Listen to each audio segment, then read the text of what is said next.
Kerajaan Sarawak kini melangkah lebih jauh dalam industri berteknologi tinggi global. Premier Sarawak Tan Sri Abang Johari Tun Openg mengumumkan kerjasama strategik dengan makmal semikonduktor di United Kingdom. Langkah ini merupakan sebahagian daripada strategi memperluaskan capaian penyelidikan dan pembangunan atau R&D dalam sektor semikonduktor. Menurut beliau, kerjasama antarabangsa ini penting untuk membuka peluang penubuhan kilang fabrikasi chip di Sarawak pada masa akan datang. Kerjasama dengan makmal luar negara penting bagi membolehkan kita meluaskan capaian dalam bidang semikonduktor. Beliau berkata demikian pada sidang media selepas melancarkan penukar kuasa ketik GN dan ketik II sempena pameran Microelectronics UK di London, 24 September 2025.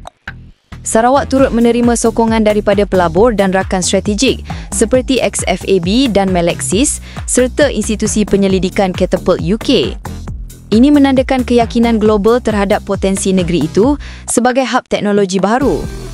Selain itu, pengambil alihan Maswings dan penjenamaan semula kepada Air Borneo dijangka memperkukuh logistik kargo udara. Dengan adanya pesawat kargo, kita boleh menghantar produk bernilai sekitar $3 bilion, RM13.24 bilion ke pasaran. Sarawak kini bukan sahaja bersedia sebagai pemain teknologi, tetapi juga sebagai pemacu ekonomi digital dan ekspor bernilai tinggi.